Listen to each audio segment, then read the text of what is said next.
속보입니다. 폴란드에 이어 페루가 K2 블랙팬서 전차를 사용할 것입니다. 현대로템은 이미 대수가 결정되었고 페루가 이를 사용하기로 결정했다고 말했습니다. 두 회사 모두 임원 계약의 일환으로 시스템 옵션, 유지관리, 교육 및 납품 날짜를 조정하고 있습니다. K2 블랙팬서는 대량 생산되는 현대적이고 고도로 디지털화된 전차이며 화력이 강하고 기동력이 뛰어나 실행 가능합니다. 참으로 가슴 뭉클한 소식입니다. 태평양과 유럽에서 남미 끝까지 어제 게시한 것처럼 페루 군대 전체가 한국의 주요 시스템을 원하는 것 같습니다. 남미 국가 페루가 K2 전차를 전격 도입한다는 소식이 전해졌습니다. 해외 첫 고객으로 유럽의 폴란드가 K2 전차를 도입해서 화제가 되자 유럽의 많은 국가들이 따라서 K2 전차를 검토했으나 유럽 방산 강국들의 압박으로 선택하기가 쉽지 않았습니다. 그럼에도 폴란드 이후 국가 루마니아가 K2 전차 현지 최종 테스트를 마치고 내년 도입을 준비하고 있는 가운데 이보다 앞서 남미 나라 페루에서 이미 도입을 결정했다는 소식이 전해진 것입니다. 최근 폴란드는 한국산 K2 전차를 받자마자 러시아 국경부대에 배치하며 현대전에서 K2 전차 위력과 효용성이 어느 정도인지를 보여주고 있습니다. 특히 진창과 험지에서 주행이 가능하며 혹독한 추위에서도 기동이 가능한 K2 전차는 겨울에 벌어지는 전쟁에서는 단연 독보적인 최고의 전차라고 말하고 있습니다. 동유럽의 많은 국가들은 남미 국가들처럼 노후화된 구형 전차를 버리고 신형 전차를 구입하려 하는데 극강의 가성비를 지닌 한국산 K2를 선택하는데 눈치를 보고 있습니다. 그러게 이번에 페루가 과감하게 K2 전차를 도입했다는 소식은 굉장한 뉴스였습니다. 차세대 전차 사업을 준비하는 불가리아는 이 소식을 긴급 타전하며 K2 전차가 페루에 상륙했다. 이것은 소련 시대 T-54, 55의 종말을 의미한다 라고 표현했습니다. 페루는 오랫동안 구소련 T-55 전차에 의존해왔으나 구식 디자인과 제한된 화력으로 인해 현대 전장의 요구에 부응하지 못했다고 했습니다. 특히 칠레와 브라질과 같은 이웃 국가도 첨단 장갑 기술에 막대한 투자를 하고 있어 페루가 자체 역량을 강화하는 것이 필수적인데 T-55 전차 부대를 K2와 같은 최첨단 모델로 교체하는 것은 기술적인 필요성일 뿐만 아니라 지역 균형을 유지하기 위한 전략적인 움직임이라고 해석했습니다. 내신 불가리아는 페루를 부러워하는 시선을 보냈습니다. 현대로템은 올해 5월 페루의 차륜형 장갑차 공급 사업을 수주해 중남미 시장에 최초로 진출한 바 있습니다. 페루 정부는 앞서 K808 차륜형 장갑차의 기동을 창간하기 위해 방한했을 때 K2 전차도 둘러보고 반했지만 대당 가격이 장갑차보다 약 3배나 비싸기에 주저했습니다.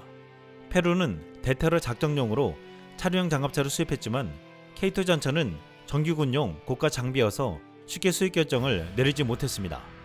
하지만 한국 정부와 군 당국, 현대로템은 하나가 되어 지속적으로 페루 정부를 상대로 K2 전차 마케팅을 벌였습니다. 한 방위산업계 전문가는 장갑차에 비해 전차는 상당한 고가의 무기체계이지만 그만큼 가치를 입증했기 때문에 페루 정부가 결단을 내렸다라고 말했습니다. 페루는 올 초에 범죄 조직의 폭력으로 인해 7개 주에 비상사태를 선포하기도 했는데 당장 국민의 안전을 지킬 치안력 강화가 필요한 상황입니다. 이에 강력한 K2 전차가 필요하다고 여긴 것입니다. 이미 지난 2017년 필리핀이 무장단체를 상대로 한국산 전투기 FA-50을 이용하여 완벽하게 소탕한 바 있기에 페루나 남미 국가들도 한국산 무기를 가지고 반군 세력을 제압하려 하고 있습니다. 대외경제 정책연구원 보고서에 따르면 중남미에선 폭력단체 범죄, 정부군과 무장단체 간 충돌, 금지된 약물범죄, 난민으로 인한 국경 갈등이 이어지고 있어 무기 수요가 상당하다고 했습니다. 시장 조사 업체 모르도르 인텔리전스는 중남미 방산시장이 올해 253억 6천만 달러, 한월에 약 35조 3,340억 원에서 2029년 314억 1천만 달러, 한월에 약 43조 7,636억 원까지 성장할 것으로 예상하고 있습니다. 중남미 방산시장은 향후 성장 가능성이 높다고 평가받는데 과거 중남미 국가들은 좌파 정권이 들어서며 중국과 러시아산 무기를 도입해왔습니다. 하지만 2017년 이후 중남미 국가들의 경제 위기와 정치적인 혼란이 확산해 신규 무기 도입 여력이 줄었고 2022년 이후엔 러시아의 우크라이나 침공과 미중 기술 패권 경쟁으로 인한 서방의 제재 강화로 러시아 중국과의 관계도 전보다 소원해졌습니다. 지금 이 틈을 이용해 K방산이 들어가려 한다는 것입니다. 남미한 군사 매체는 현재 한국 방산 수출의 남미 지역 70%를 감당하고 있는 페루는 한국 첨단 무기 체계의 주요 정비 중심지이자 지역적 접근 지점으로 떠오르고 있다라고 보도했습니다. 놀랍게도 페루는 K2 전차 외에도 KF-21의 첫 해외 고객이 될 것으로 전망되고 있습니다. 한국항공우주산업 카이는 지난 16일 페루 국영 항공회사인 세만과 KF-21 부품을 공동 생산하기로 양해각서를 체결했습니다. 강구영 카이 사장은 이번 계약을 성사시키면서 페루가 KF-21과 F-50을 도입하면 카이의 주력 고정수익 라인업을 완성하는 첫 수출국이 될 것이다. 페루를 생산기지로 활용해 전투기 교체가 시급한 중남미 국가에 대한 마케팅을 강화할 것이다 라고 말했습니다. 폴란드 디펜스24는 이 소식을 긴급 보도로 전했는데 흥미롭게도 지금까지 페루는 공식적으로 이러한 전투기 구매에 관심을 표명하지 않았다며 당혹스러워 했습니다.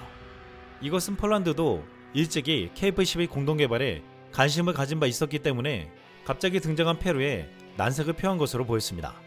그러면서 이번 협정은 앞서 한국이 인도네시아와 KF-21 생산협력에 관해 체결한 협정과 유사할 가능성도 있다고 했습니다. 이미 페루는 한국항공우주산업이 제작한 KT-1P 훈련기 도입 계약을 2012년 체결한 뒤 당시 도입 물량 20대 가운데 16대를 페루 국영 항공기업 세만이 면허 생산했습니다. 이렇게 오랜 협력으로 다져진 신뢰로 인해서 이번에 KF-21 부품 공동 생산까지 이르렀다고 했습니다. 페루는 수호 25와 미그 29 등 노후 항공기 교체를 위한 차기 전투기 사업을 추진 중인데 차세대 전투기 사업 후보 기종으로 KF-21과 F-50을 긍정적으로 검토하고 있습니다. 그런데 이번 협약으로 페루가 한국형 초음속 전투기 KF-21을 도입할 가능성이 확실시 되고 있습니다. 또한 앞으로 페루는 국산 항공기의 중남미 시장 개척을 위한 교두보 국가가 될 것이라고 했습니다. 현재 중남미 시장은 30년 이상 된 노후 전투기와 헬기의 교체 시기가 도래한 잠재 수요 국가들이 많습니다. 카이의 마케팅 역량을 집중하고 있는데 현재 콜롬비아, 우루과이, 멕시코 등 공군고위 관계자들을 만나 신규 시장 소요를 파악하고 국가별 맞춤형 제안을 추진하고 있습니다. 페루는 한국산 무기들을 대거 도입하는 것뿐만 아니라 경제협력에서도 더 높은 수준에 도달하기를 기대하고 있습니다. 현재 페루 마추픽추의 관문 역할을 할 친체로 공항 건설 사업에 한국 기업들이 참여 중인데 이 사업이 성공적으로 진행돼 페루 산업 발전에 기여하길 희망하고 있습니다. 그런데 지금 한국과 중국의 운명이 페루에서 완벽하게 엇갈리고 있습니다. 중국도 오래전부터 페루와 경제협력에 공을 들여오며 대규모 자본을 투입해 1대1로의 일환으로 페루 창카이항에 투자했습니다. 지난 14일 페루 창카이 항구가 공식 개항했습니다. 창카이 항구는 페루의 수도 리마에서 약 72km 떨어진 북부 지역에 위치하고 있으며 중국의 육상, 해상 실크로드 사업인 1대1로 자금 지원으로 건설된 초현대식 항구입니다. 전체 사업비는 36억 달러, 하나로 5조 원으로 알려졌으며 중국 국유 해운업체인 코스퍼시핑이 창카이항의 60% 지분을 보유하고 있습니다. 중국은 이 항구를 경제 교역에도 사용하지만 중국군 교두보로서의 기능을 꾀할 것이라고 전망되었는데 트럼프가 재선에 성공하자마자 충격 발표를 했습니다. 트럼프 1기 정부에서 중남미 특사 및 미주개발은행 총재를 지낸 마우리시오 클라보케노는 최근 이 항구를 거치는 모든 물품에 미국은 60% 관세를 부과해야 한다고 말했습니다. 중국은 이 항구를 거쳐 중남미를 비롯해 미국으로 수출하려 했지만 무자비한 관세로 완전히 봉쇄해 이 항구를 무력화시키겠다는 것이었습니다. 전문가들은 이러한 조치는 중남미 국가들로 하여금 중국 자본을 통해 인프라 구축 사업을 추진하는 것을 다시 한번 생각하게 할 것이며 중국의 지배적인 대중남미 투자 및 교역에도 큰 영향을 미칠 것이라고 했습니다. 한국이 페루를 통해 군사 경제 교역을 확대하고 중남미 시장을 공략하고 있는 가운데 중국은 대규모 투자를 하고 꿈꾸던 일대일로가 막히는 상황이 되고 있습니다. 고맙게도 이 항구는 한국산 무기와 교역에 이용될 전망입니다. 이 사진을 보여주지 마세요. 리투아니아가 마음을 바꿔서 X년 후에 납품되는 레오파드2A 대신 1년 후에 납품되는 K2로 바꿀 수도 있거든요. 최근 SNS에 폴란드 평원과 진창에서 훈련하는 K2 전차의 사진이 대거 올라왔습니다. 실전을 방불케 하는 훈련장에서 나란히 도열한 K2 전차가 내뿜는 아우라는 엄청났습니다. 최근 K2 전차 9대가 폴란드에 도착해서 제16 기계화 사단 예하 제9 기갑 여단으로 7대가 가고 제20여단에 2대가 전달되었는데 이 K2 전차들이 바로 훈련장에 나타난 것입니다. 미소 짓는 전차 부대장과 병사들의 모습이 진지하면서도 긴장감이 감돌았습니다.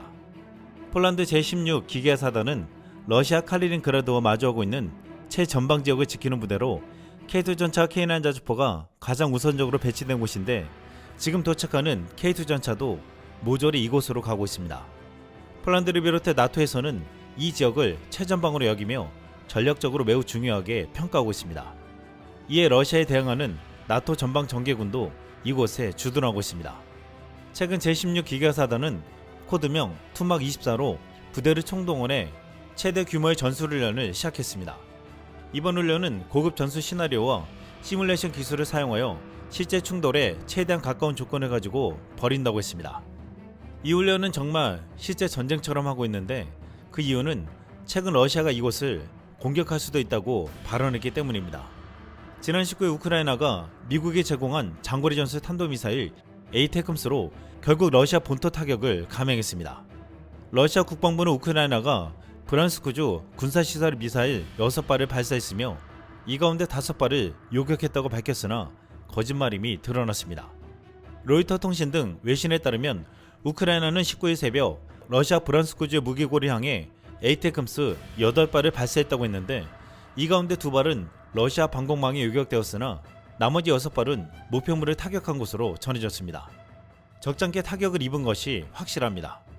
이렇게 러시아 본토 공격이 본격화되면서 러시아가 핵무기를 쓸 수도 있다는 우려가 나오며 긴장감이 최고조에 이르고 있습니다. 러시아는 핵무기 사용 조건을 완화해 우크라이나도 핵공격 대상으로 포함하는 핵카드로 맞불을 놨습니다. 러시아는 미국이 우크라이나의 러시아 본토 장거리 미사일 사용 승인에 핵교리를 개정해 우크라이나의 핵무기를 사용할 수 있도록 했습니다. 우크라이나가 러시아 본토를 직접 타격할 수 있는 강력한 수단을 확보함으로써 이제 천지를 넘긴 전쟁은 새로운 국면을 맞이했습니다.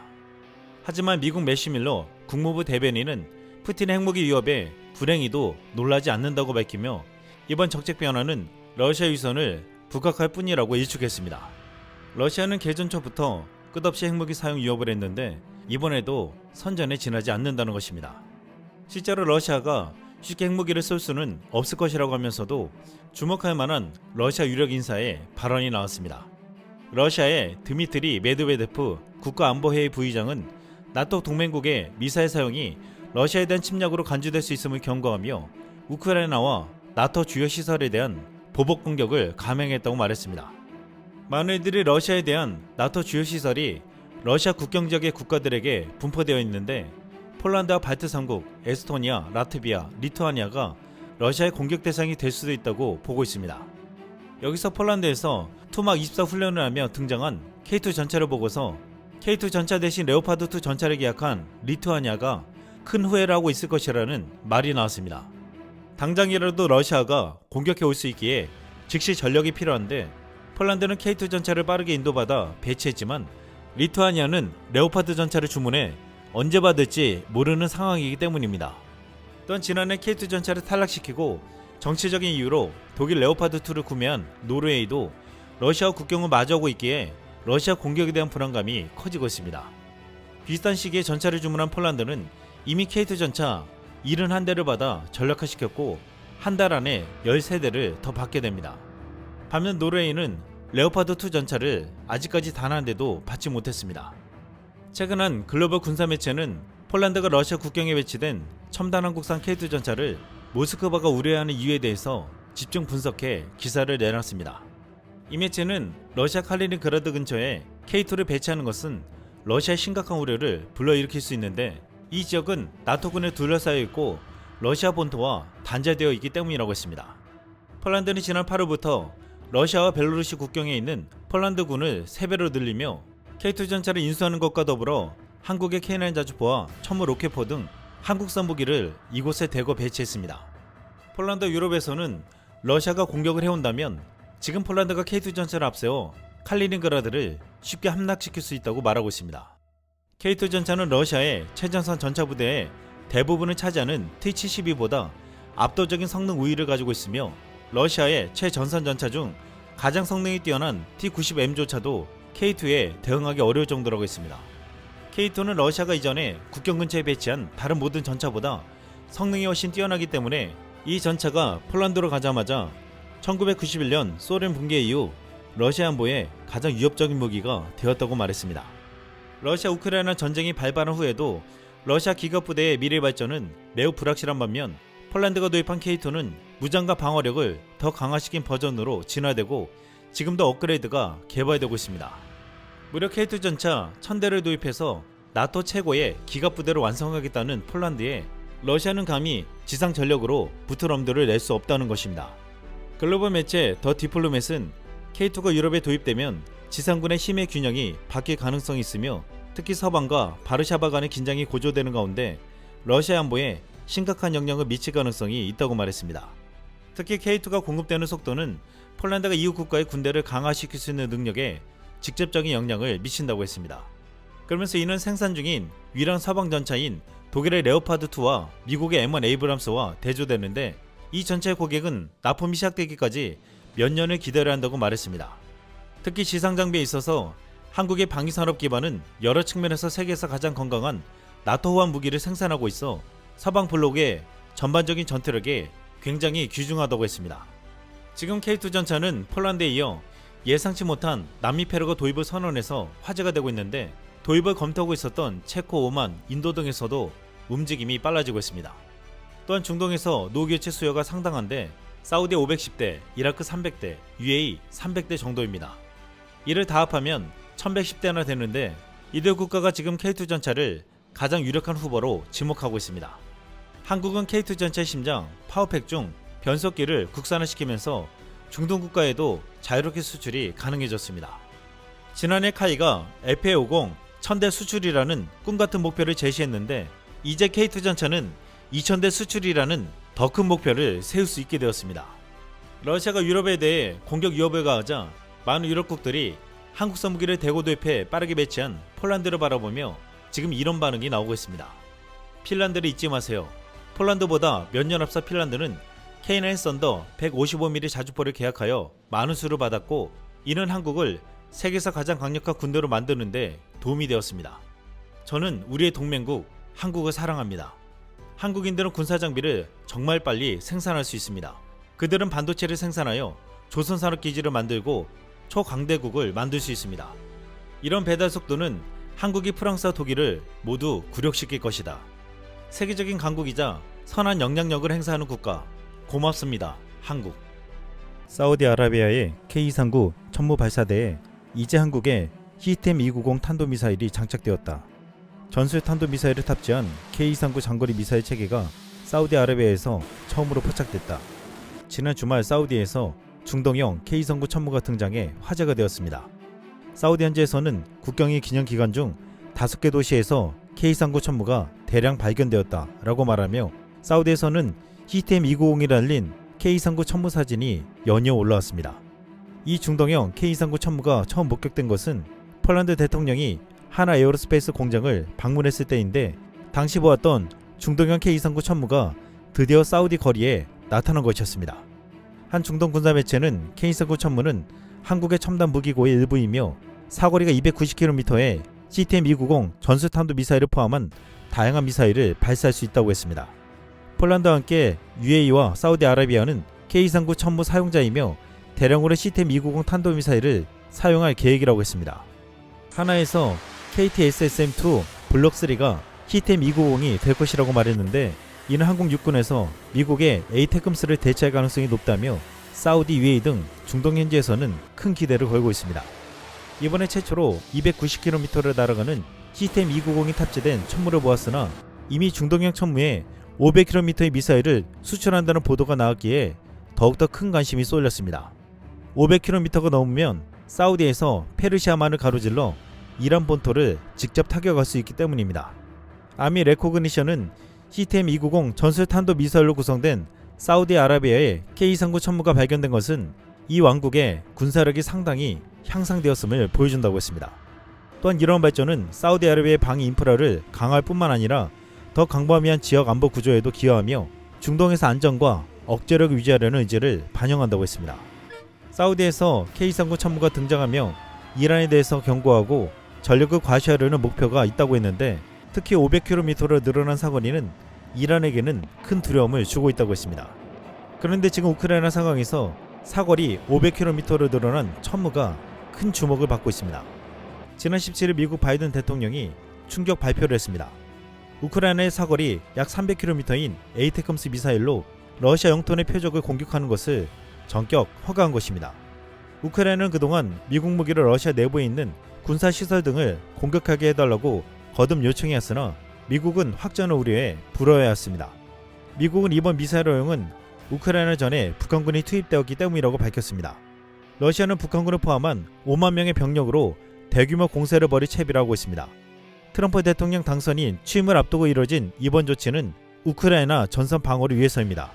트럼프가 러시아의 점령지를 인정해주는 조건으로 전쟁을 끝내려고 하기에 러시아는 연이 공격의 강도를 높이고 있고 여기에 북한군까지 이용하려 하고 있습니다. 또한 겨울을 앞두고 우크라이나 에너지 시설을 겨냥하여 17일 120발의 미사일과 90대의 드론을 발사했습니다. 이제 사거리 300km의 미국 에이테컴스로 러시아 본토를 공격할 수 있게 된 우크라이나는 첫 공격 대상으로 크루코스 지역 탈환을 위해 직결한 북한 러시아군 병력과 지원시설이 될 것이라고 했습니다. 기온이 떨어지면서 최전선을 중심으로 하는 전투가 둔화되는 상황에서 에이테컴스가 향후 동저기 전투에서 중요성을 띨 것으로 예상된다고 전문가들은 전망하고 있습니다. 미 정부 관계자는 에이테컴스가 전세를 바꿀 것으로 예상하진 않는다면서도 정책 전환의 목표 중 하나는 북한군이 취약하며 병력을 더 보내서는 안 된다는 메시지를 보내기 위한 것이라고 밝혔습니다. 그런데 이번 조치로 인해서 폴란드에 배치된 천무가 실전에 사용될 수도 있다는 말이 나오고 있습니다. 미국의 미사일 허용 발표가 나오자마자 폴란드 국방부 부국장은 러시아 미사일이 폴란드를 향해 날아가면 격추할 것이다 라고 발표했습니다.